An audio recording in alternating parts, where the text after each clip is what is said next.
Hatimaye kikosi cha wachezaji 24 cha klabu ya soka Yanga Sports Club kilichoanza safari nchini Tanzania siku ya leo na kuelekea katika nchi ya Malawi kwa ajili ya kwenda kucheza mechi ya mkondo wa kwanza, mechi za second preliminary round dhidi ya kikosi cha timu ya soka ya Silver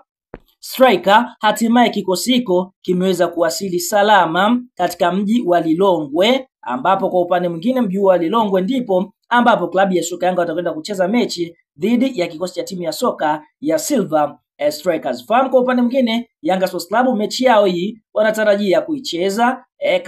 tarehe 18 mwezi wa 10 mwaka 2025, ikiwa ni siku ya Jumamosi majira ya saa 10 jioni kwa saa za Afrika Mashariki. Kwa hiyo kikosi hiko chini ya kocha Romain Folz kimeweza kuwasili salama salimini siku ya leo kujiandaa na mchezo huo siku moja kabla ya mchezo